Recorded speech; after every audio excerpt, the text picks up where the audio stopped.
Hello everyone, it's the Grim Reader here with a weekly reading, etc. update. And there's going to be quite a bit of everything. And if I get too chatty, I'm just going to cut it and then finish my thoughts in another video whenever I have time. So yeah, it's been a doozy of a week for a lot of us, I know.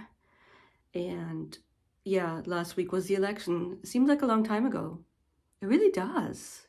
I wonder why. That's interesting. And I was sort of, I don't know if I kind of already sensed that it wasn't going to go away, because I remember saying I was resigned, but I kind of remember I was still sort of hoping. And of course, as the evening went on, hope faded. And it was, of course, shocking and disappointing and very, very sad. I didn't sleep much that Wednesday because I kept, but the thing is, the minute Pennsylvania went, I'm like, okay, it's over. And then the bad news kept coming. And then at some point, I remember waking up, because I didn't sleep very well that night anyway, and it got the worst. The news kept getting worse. And so what I did was, at some point during the night, I switched off my NPR alarm, because I used to have NPR wake me up. And actually, since that time, I've listened to hardly any news NPR, any news on the radio. I still have my sources. That was my first way of coping with this terrible, terrible news. And of course, the only thing we kind of know now is that it's going to be bad for people who were not hoping for this outcome. And the thing is, another thing that has happened I have ratcheted up my presence on Blue Sky, which is probably not great because it's very chatty. And it is a bit of an echo chamber, but that's kind of what I need right now. And I'm having fun. And I'm also kind of getting to know a lot of interesting people. I'm being connected to interesting books and ideas that I didn't know about. And that's great. And so I'm all for that. But that's kind of, I forget my point, sorry. With my point, I think that sort of I've replaced how I get information. And the main thing is that I had to go off of NPR. And then just to go back to the Wednesday, I had to teach at 8:30 in the morning after no sleep and feeling quite sad. But there's nothing in me I didn't feel bad enough or anything to cancel. But there was a kind of feeling of, I don't know, it was a very strange feeling that morning. Numbness, kind of like giving up a little bit, I don't know, and having to focus on one's own self-care. That's what a lot of people have been saying on the internet. But I still had to get up, get dressed, go in and teach my little fairy tale class. And I don't know, some of them were underslept too. I have no clue how they felt about the election, and we didn't really talk about it at all because we had our work to do. And in a way, I remember people saying that they didn't want to go teach, they were just too out of it. I kind of was glad to have, it was almost like an escape. I had to do this work, and especially the German stuff, everything German has become a little bit more, I'm glad I have this other identity to hold on to be honest. The German, I'm a German citizen living in the States. Granted, I've been living here for almost 40 years, like longer than anywhere else in my life, but I still don't consider myself American. And it is a little bit unfair of me to pick and choose, but so be it. And right now I'm choosing to not be American, gladly, even though I've lived here for a very long time. And so the other thing I did, and I was kind of obsessed with this for a while, and it did take a bit of trying to figure out how to do it. I was able to figure out how to get Alexa to play German radio stations, and that has been wonderful. A lot of them are classical stations. There's an app, and the only thing I haven't figured out is I have to sort of scroll through my options, and there's a couple of sort of NPR-ish talky stations too, and the German news and just the way they speak and the kind of interesting topics that I didn't even know about, like culture stuff about artists that I didn't know about, or books being published, and just hearing their voices, their very sort of calm German voices in their beautiful radio German has been good. And of course, what happened was, I don't know how many of you know, but Germany is having its own political unsettled times. That night, the night of the election, the German government collapsed because the FDPs, the little libertarian, quasi-libertarian group that's always sort of been a part of coalitions because they can go either with the left or the right, which is kind of why I find them really annoying. they were fired by the chancellor. He had enough of the head of the FDP. To be honest, I don't like the guy, Christian Lindner. So Olaf Scholz, the chancellor of Germany, fired Lindner and all the other ones. I think one FDP guy decided to go with the SPD, the big party in the coalition.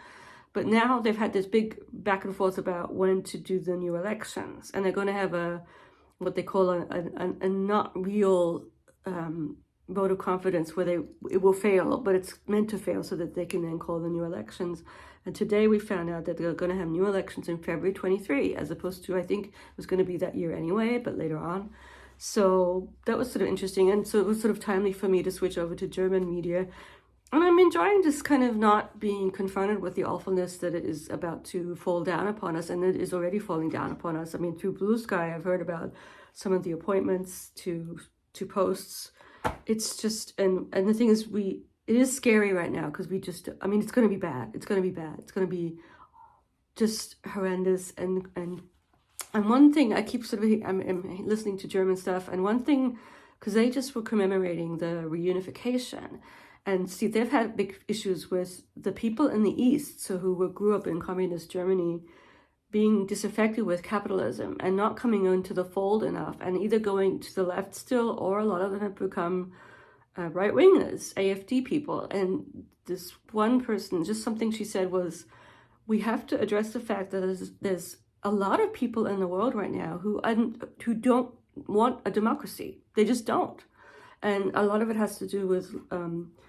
there's a whole bunch of issues that I can't get into. The low information voter, which sounds kind of snobby, but the whole classist issue of people not voting in their own interests, and it's really scary. And the fact that the right is so good at milking that for some reason. They're better at using disinformation in lies. They use lies, like the whole Springfield, Ohio stuff, and it works. And so it's how are people who don't want to use lies, who are basically good people, how are you supposed to combat that? It's really hard. It's quite tricky. And I just think we of the other side underestimated, I guess in a certain sense, how savvy they are at this. Even though we hate them and we think they're not smart, it works. And a part of it works because of the electorate, I guess. But, there's a whole bunch of issues. And there's been a lot of navel gazing. I like the article by Rebecca Solnit, the first one she wrote, for The Guardian, where she was sort of it was just kind of a breath of fresh air to hear her say things like, there's not really two sides to every issue. It's not equal. It's not equal, because the other side is working in a kind of unethical and, deliberately obfuscating way. And it was just kind of there's only up to a point can one take that, I think. Anyway, but of course, yeah. And then she's written something else I haven't read yet about hope. And then there's the column by Tressie for the New York Times. I forget her name. She's very beloved, and she's really funny on TikTok too. Tressie McMillan Cottom. She wrote something that was more critical of Harris because of her sort of not bringing her race and identity into it. And at first I was like, is that fair? But it was actually really interesting, her take on it. I think I appreciated it too. And so, yeah, lots of stuff going on there.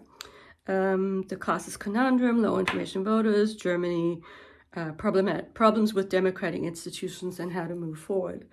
And I think I'm going to take another sort of, my husband is an example, the sort of focusing on the local level and what you can do in your environment to help the bad stuff not get too bad. It's not a complete solution, for sure not, but in the short run, I think, or even, it's what you can do. Focus on what you can do in your area, in your Umfeld, in your environment. And sort of, to a certain extent, don't worry too much about the rest, although I do want to be informed about what is happening. So yeah, that's my little take on the awfulness of the elections. So my reading has been really interesting, and I'm really kind of depending a lot on my little journal here that I have. So I'm glad I did kind of decide to give Women Upstairs another chance. I still don't think I'll ever love the book, because I have issues with the narrator, and so there's a lot of stuff going on here. I have a lot of things to say about it. This is one that might be worth a whole other video, because it's so interesting when you do a deep dive into a book that is kind of, you're not exactly enjoying, but it's still interesting. And it does hinge on the narrator, the characterization of the narrator, because I'm beginning to think, oh, I wonder what is Masood's relationship to her main character?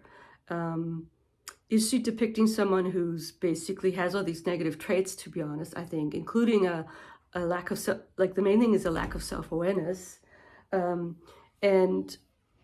that leads to her saying things like, oh, the little ones are only interested in shallow things. And yet she herself seems rather shallow, specifically when it comes to the way she envisions what an artist is and how an artist, like, it's very strange. And her lack of, her dissatisfaction with her life seems kind of, but there's also other issues that I still kind of can see I could critique Masood on.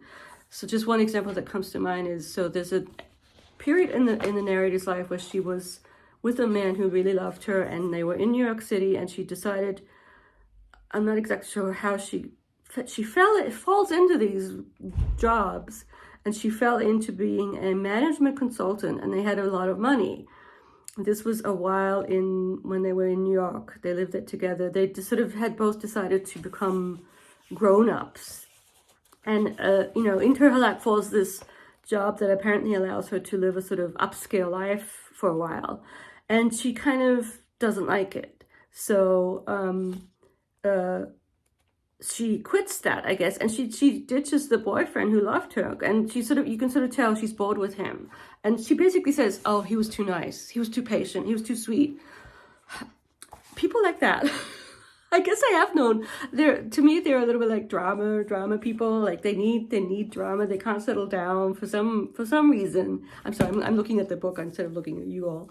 But so she lets go of that guy and sort of says, oh, I hope he has a nice life, and she lets go of her lucrative jobs, and I forget what happened, but at some point she decides, oh, so instead of that, I'll be a third grade teacher.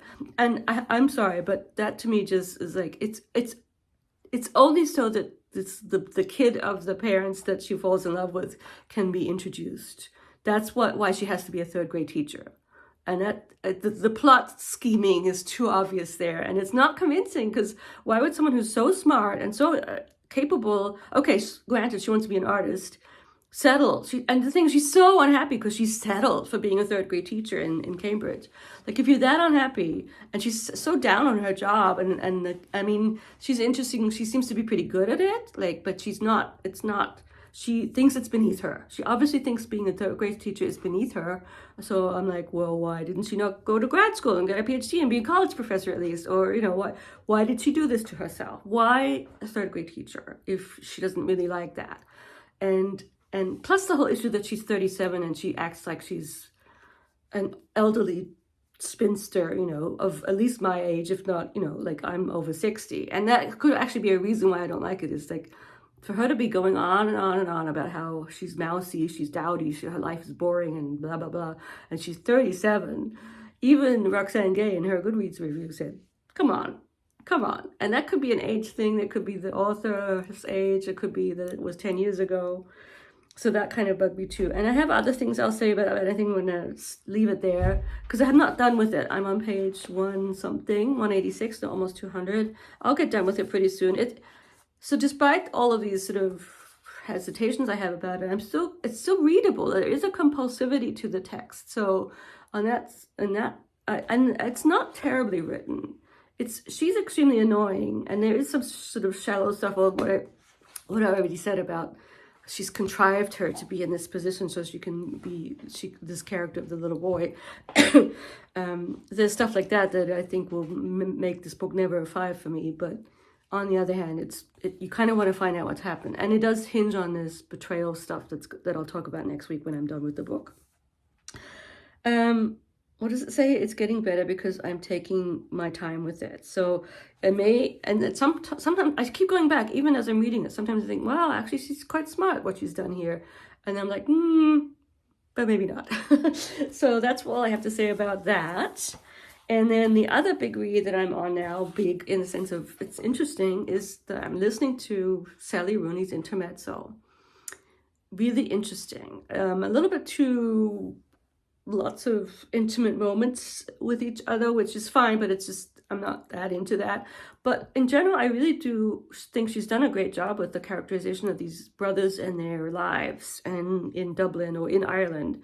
And the one brother is, I really love him. He's a young man, 22, chess champion, so very cerebral, very in his head, kind of on the spectrum, probably, smart guy, and his brother too. And they're both drawn quite well, and then their lives with women and their interactions, it's subtle and nuanced. And in even though I don't think she's, I'm going to bring up an author who you probably no one's ever compared her to, but I'm getting whiffs of Henry James, just this kind of really kind of nitty-gritty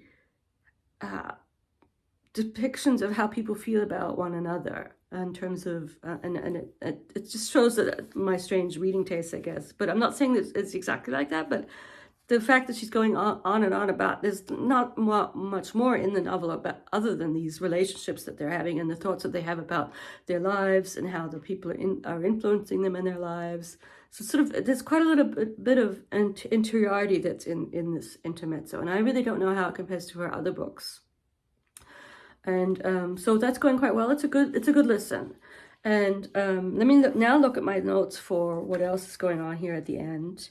So I was excited because I decided for my next audio after Intermezzo, I got Bill to buy me Olivia Manning's The Balkan Trilogy that a lot of you have recommended, and I have a copy of it too. So I wanted something that I can fall back into that will take me a long time. I really like the long listens, I guess. And it's quite long, the 3 novels, and so that'll be good. I think that will be a good listen. Other things, I read an article, so I decided to buy a digital subscription to a magazine called Nautilus, and it's sort of like a sort of science, but all kinds of science magazine. And I do like the articles, the way they're written, and I read one by Barbara Oakley. She had studied Russian, and then she retrained her brain to become fluent in math and became an engineer. So she writes about how learning Russian and the tricks she used to learn Russian, she uses to teach herself math. And I thought that was quite interesting.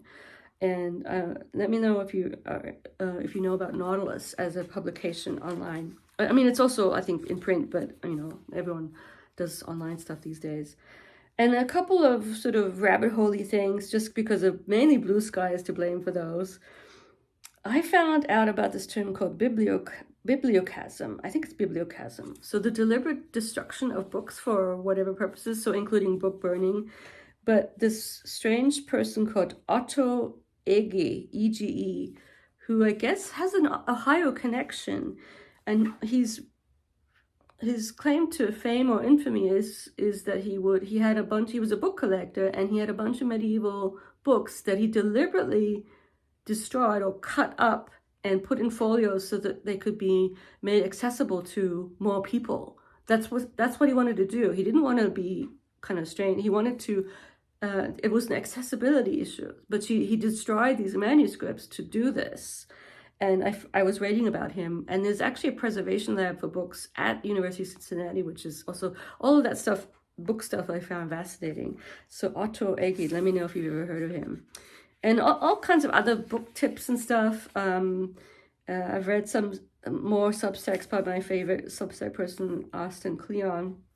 And then just today, on the Blue Sky, I don't even know how it exactly came. I think what happened was I was looking up something else, and I landed on LitHub, which is dangerous because it's so good. LitHub is this other site, and I found out about a mini rabbit hole for time reasons.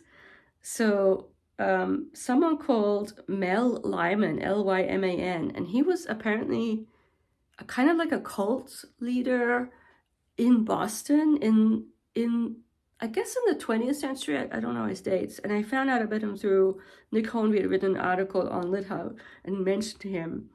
And in sort of laudatory terms, because he came up in another book. I'm sorry, I'm being... But then when I Googled him, people said, oh, he's kind of like a Charles Manson, except he didn't get his cult followers to kill people. So not so positive. He was sort of, I guess, a charismatic person who did housing stuff in Boston and all kinds of things. So I'm wondering if anyone has ever heard of Mel Lyman. So, and the thing about these rabbit holes is that they turn into, there's other books that I don't even remember right now, books that I want to buy. Like I saw that there was a book on absinthe, and I talk about absinthe when I talk about the Bloody Chamber, the drink, the liquid, and its history and everything, and just everything is interesting to me, and partly because I'm busy, and when I'm busy I think nothing will be interesting. There is this kind of weird switch that happens, but when I'm really busy and can't go pursue things that much, everything is interesting. I think I'm going to leave it there though. I think this is enough of an update. It's 20 minutes. That's kind of I want to keep things at 20 minutes. Sorry to be all over the place, but I hope it was interesting, and I will see you next week. We will survive. We will cope. Hashtag coping. And it's still sad, but we have to persevere and make our way forward how with each other. That's very true, what Hannah said in her video. So yeah, I'll see you next week. Bye. Thank you all for watching. Bye.